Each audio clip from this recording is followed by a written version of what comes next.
Wow, that was a real step down after Katya's applause. How's everybody doing, drag world? Woo! So we're talking about funny shit? Apparently. Yeah. Should we introduce ourselves? I'm not aware of who most of you are, so I think that might be good just for me to get a good grounding. You guys, this is Meth. Say hi, Meth. I said say hi, Meth. 14-year-olds in the room. Meth, tell us a little bit about yourself. Hi, I am a drag queen. What? And I live in London. And I think most of us have probably worked with Meth over the years. Yeah, of course. Is that right? Is that right? I have an intimate knowledge of her. Too soon. Too soon. Well, this is off to a great Too soon. Why not? And Miss BenDelaCreme, would you please introduce yourself? Oh, my name is BenDelaCreme. Oh, I'm so embarrassing. And I was on a show on 6th season and an All-Stars 3 season. And do you guys watch All-Stars 3? Don't spoil it for me, I haven't finished. But yeah, no, and I'm very excited to be here at Drag World. There are so many of you without lives. Like, bless you all for coming out. It's cute. It's cute. Like, we're just gonna throw it straight out to the audience, aren't we? Yeah? Well, Ginger has to introduce herself. Hard for people to remember her. Hi, I'm Ginger Minj, and I'm an alcoholic. The crowd goes wild. I appreciate that. That's very sweet. I'm very excited to be here. Apparently somebody else is introducing themselves on the other end. There's a delayed reaction. How about you? My name is Katya Zamolodchikova, but your dad... I was on season 7 in All-Stars 2 of RuPaul's Drag Race, and I'm also on Celebrity Orders, and I'm very excited to be here. I'm not tucked at all. I'm not wearing any panties. I have men's shoes on right now, but I love myself. Thank you so much. Good times. What men's shoes? Timberlands. So we're going to talk about Squarespace. And ask for mattresses. We want to see if you guys have any questions for us. We'd be more than happy to answer them in depth. If you want some hot, scalding tea for us to splash in your faces, we're more than happy to do that. Also, if you have parking that needs to be validated, I have a stamp in my pussy.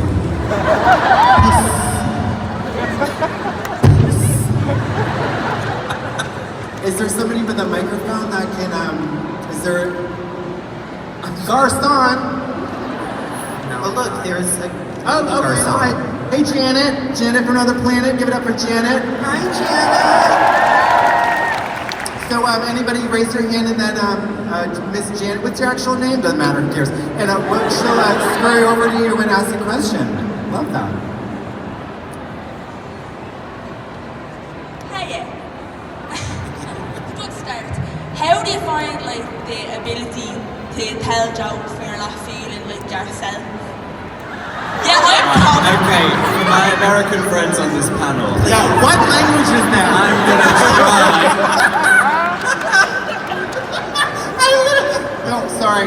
I can't go anywhere in this country without being misunderstood. Nope, not a word.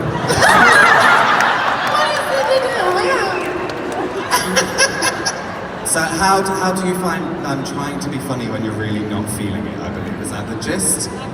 Oh, God. I'm actually just here as a translator. Well, I think we can speak from our experience today. Normally I drink, but I thought it was a little bit inappropriate at this time of the day. Who am I kidding? I'm wasted. No drunk. I don't know. I feel like comedy really comes from the darkest parts of ourselves, honestly, and I think most of us up here, and most of us in this room, have probably used comedy to get through those times where we aren't really our happiest and we aren't really feeling it. And I think that comedy kind of gives you that kick in the ass to go, you know what, it's not that serious, it's just life. Nobody's gonna get out alive in the end, so let's just laugh and have a good time. Yeah, it's sort of cathartic. Yeah. I disagree. I feel 100% happy all the time.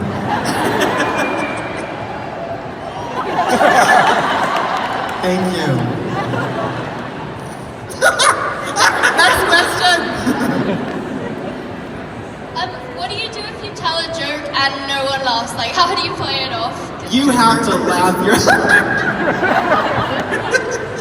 Ginger? I find myself very funny, thank you. If I can make myself laugh, I think I've done my job, okay? There's nobody I have to impress but me, my mama, and Jesus. There you go. I think there's like two main roads you can go.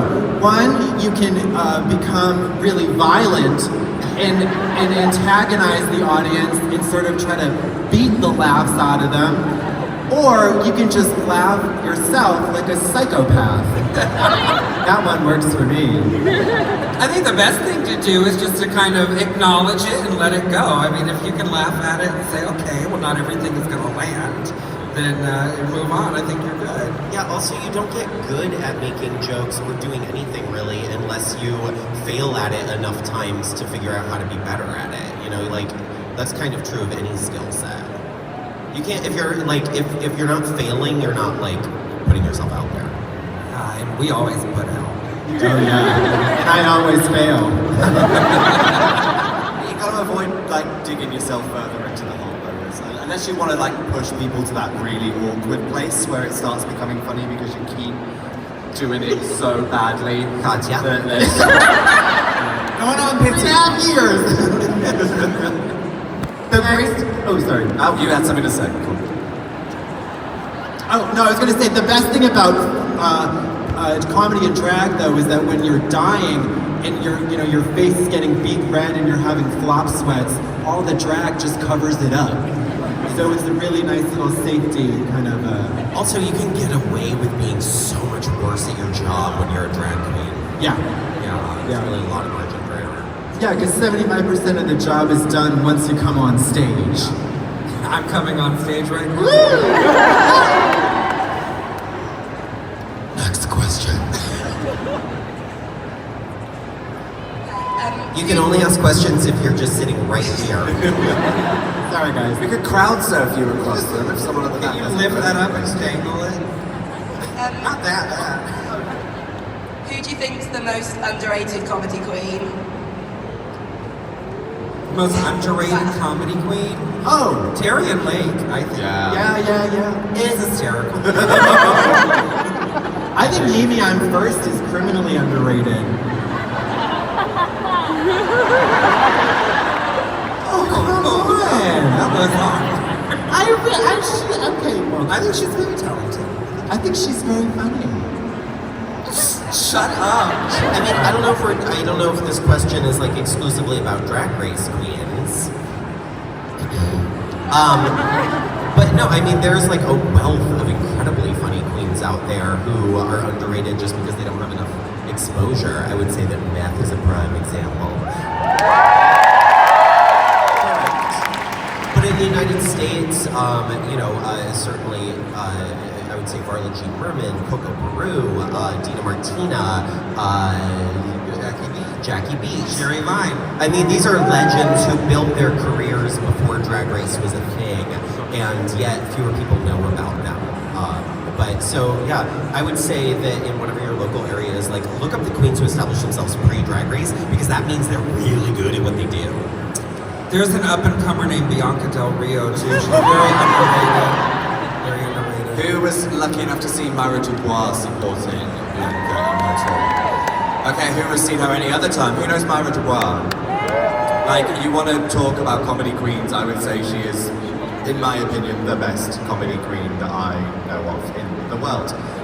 She's right here in London, so go and find her. She is fucking hysterical. I never see her have a bad show, and just, Myra Dubois. There's a great queen. She doesn't do comedy, but she's got a great comedic name. Janice Dick in your son. Isn't that fabulous? That's really a thing? Yeah. Where's Janice Dick in your son? Like Dickinson. No, Yeah, you get it? Yeah. She's up in maybe Newcastle, something like that. Maybe. Yeah. She's great. Yeah. Shout out to Newcastle. We'll have to GPS it. Yeah, she's great. Okay, cool. Cool story, bro. Next question.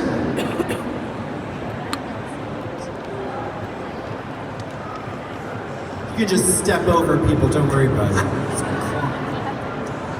Hi. Hi.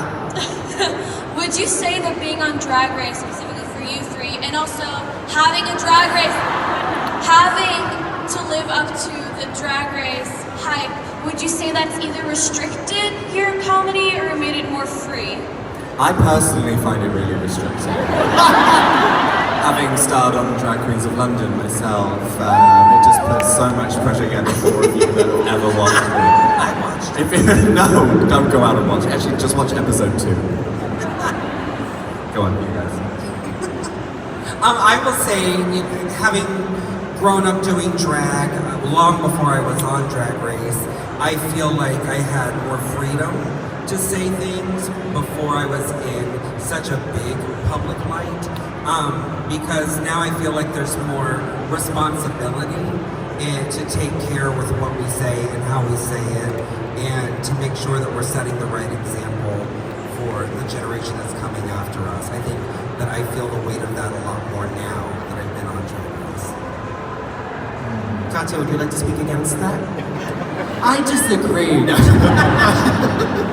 I mean, the one thing after Drag Race that I took a bit of adjusting to was looking out in the crowd and seeing people who are under 18, and I was like, because I was used to performing at like a shithole bar for like people in their 20s and 30s and with like crooked teeth and like glass eyes and just shifty characters, and it didn't really matter. I could say whatever the fuck I wanted to say, but yeah, now it's a little bit different. And of course, with Drag Race, there is kind of an expectation to read the other girls or make a lot of Drag Race references or kind of keep it in that the subject matter in that neighborhood.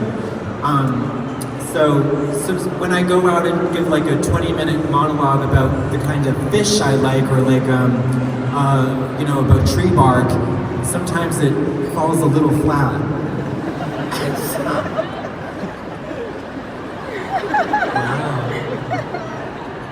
Personally, I don't actually feel like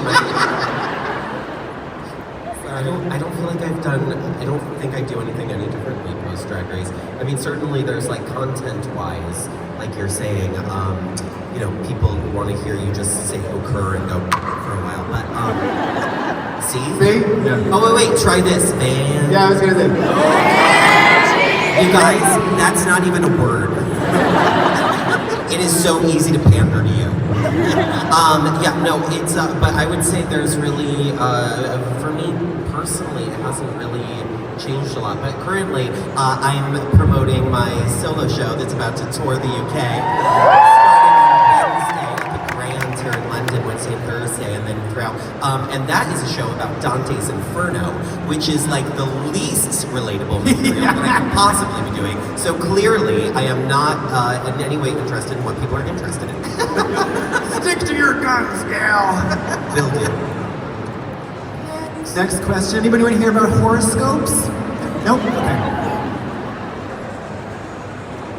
Hi, so I was here last year and I saw Charlie High's perform, and I saw that I heard that she was relatively controversial and made some like quite ableist jokes, and I wondered what you thought about using like controversial humor or like humor that is like based in racism and ableism, and because I know quite a lot of queens do it, but I wanted to know what you think. Let's call Bianca. Like she'd give any of us her phone number. Yeah. Go ahead.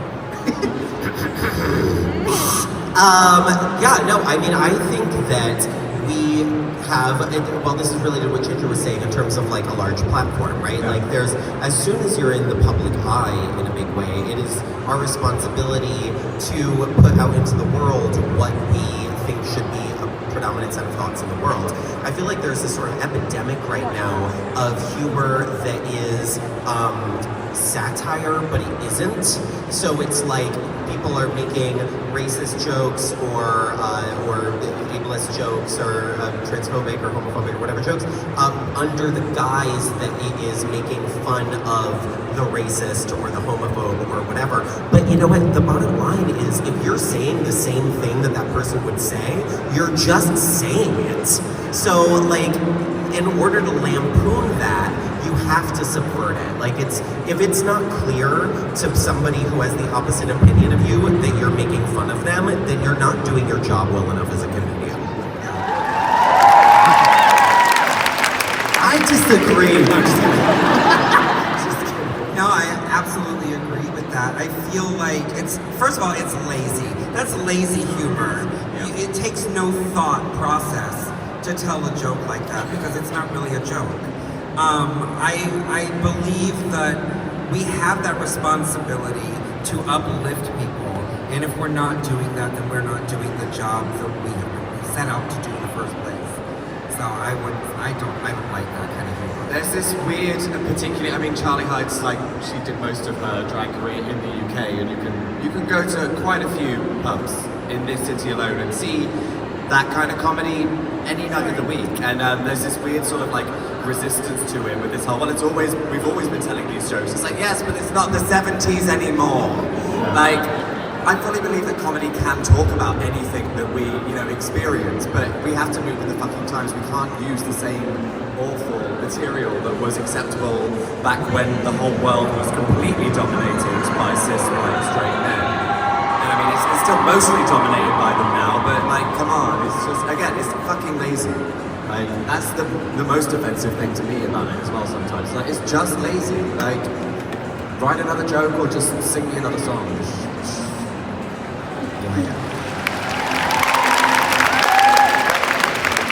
Final question.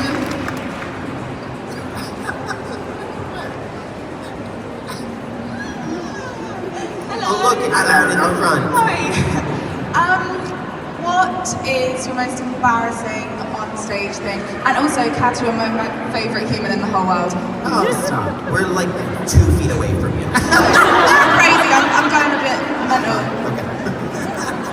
Wait, what was the question again? My most embarrassing onstage moment was when I was 2 feet away from somebody who said Katya was there. Just kidding, you're nice. Oh God, there's so many to choose from. You go first. I don't know. I don't really get embarrassed on stage because I feel like if you're gonna put yourself out there, you're gonna put yourself out there like warts and all. And if you can make a fool of yourself, you're probably gonna make somebody laugh and have a good time. So I don't get embarrassed. I have one from Drag Race that didn't air.